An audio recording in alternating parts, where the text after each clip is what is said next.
olan cisim tarazlıqdadır. F qüvvəsinin modulunu hesablayın. Blokların kütləsi və sürtünmə nəzərə alınmır. Sualı həll etmək üçün əvvəlcə ipin sərbəst ucu boyunca bu sistemdə gəzək. Gördüyümüz kimi ip eyni bir ipdir. Eyni ip üzərində gərilmə də eyni olmalıdır. Deməli, bu iplərdəki gərilmələr elə F qədərdir. Baxın, həmçinin bu ipdəki gərilmə F qədərdir.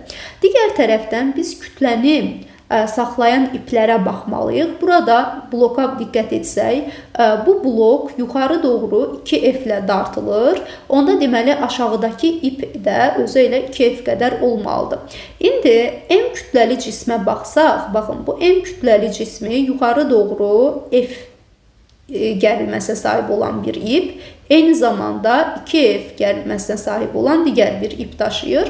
O zaman bu M kütləli cismi həmçinin aşağı doğru mg ağırlıq qüvvəsi çəkir və bizdə tarazlıq şərtindən istifadə edə bilərik. Tarazlıq şərtinə əsasən, əgər bu cisim tarazlıq vəziyyətində qala bilibsə, demək ki, bu cismi yuxarı doğru çəkən qüvvələr aşağı doğru çəkən qüvvəyə bərabər imiş.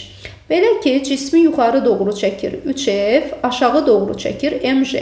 M kütlə 12 kiloqramdırsa, onda 3F bərabərdir 120-yə, buradan F bərabərdir 40 Newtona.